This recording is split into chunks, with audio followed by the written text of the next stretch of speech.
Have you ever noticed that the biggest fight for your prayer life isn't against doubt or weakness? It's against no's, not just the no's outside your window, but the no's in your pocket. The constant glow, the endless buzz, the stream of notifications all demanding a piece of your attention. This isn't just an interruption. It's a battle for the narrator's seat in your own life, trying to speak over your devotion even late at night. Let's step into a story, but give it a modern twist. Think of Daniel in Babylon. Babylon wasn't just a city. It was the capital of no's. It was the Las Vegas of ancient empires, a center of power, pagan worship, and immense political pressure. The soundtrack of Babylon was a constant competition. Giant statues demanded worship.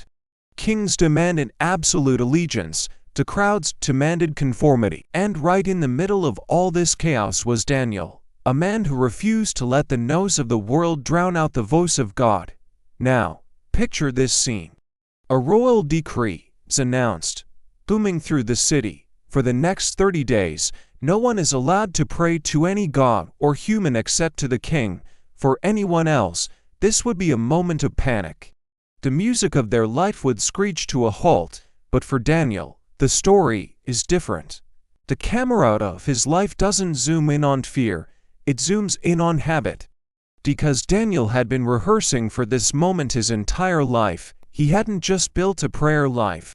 He had built a fortress of discipline long before the enemy ever drew up its battle plans. What was his secret? It was simple yet profound.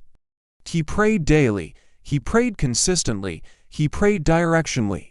Facing Jerusalem, his devotion wasn't a performance, it was a non-negotiable part of his identity.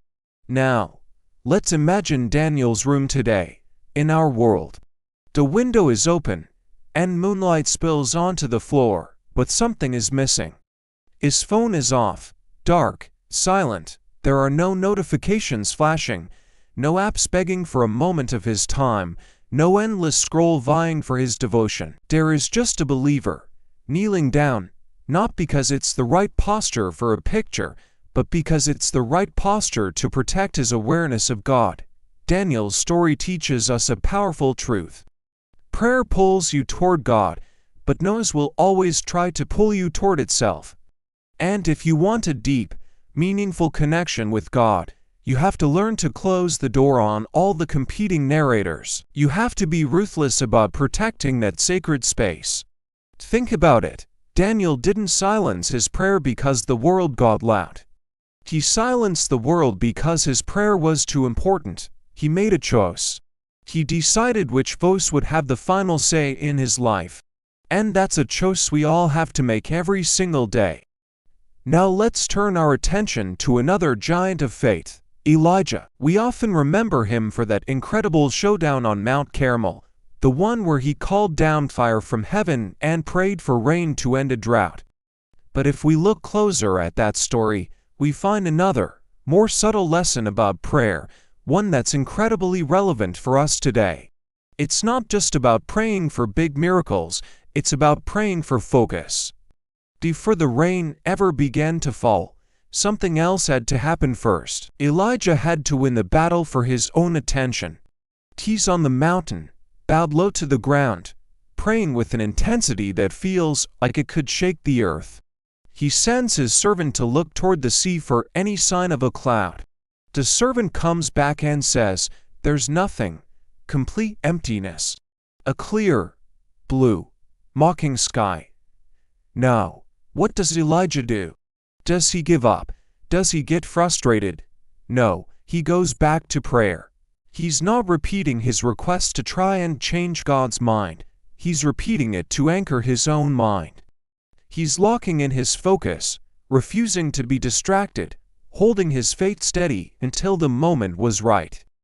Imagine that cycle. The servant checks the sky and sees nothing. But Elijah checks in with God and finds his presence.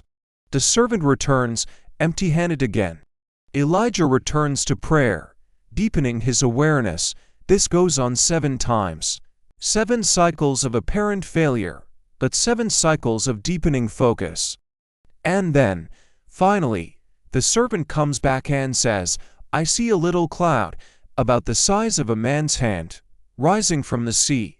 It's just a hint, a tiny whisper in the vastness of the sky. But it's enough." It's as if God was waiting, not for the perfect prayer, but for the perfectly focused prayer. He waited until Elijah's attention was so locked in that his faith could carry the weight of the coming miracle. That little cloud was God saying, "Okay, now you're ready. Now the story will reveal me most clearly through you."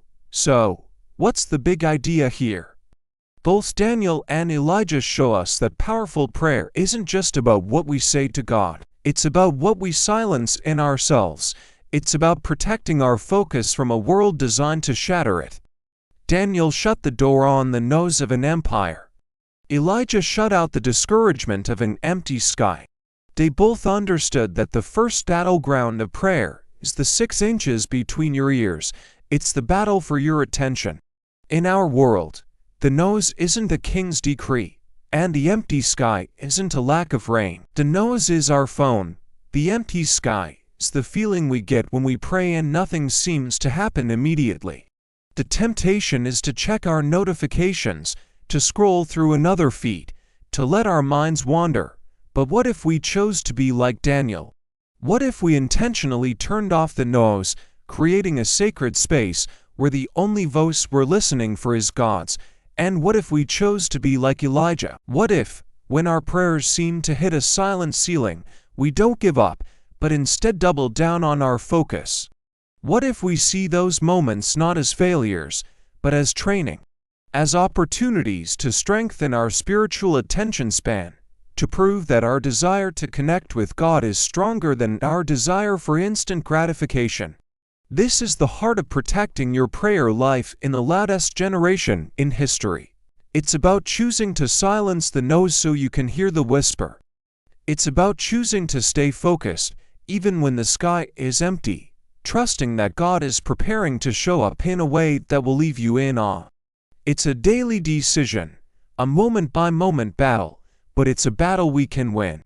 By creating habits like Daniel and cultivating focus like Elijah, we can build a prayer life that isn't just surviving in the nose, but thriving in it. We can learn to make God's voice the loudest one in our lives. Thank you so much for watching. If this resonated with you, please consider subscribing for more content on deepening your faith in the modern world. We'll see you in the next video.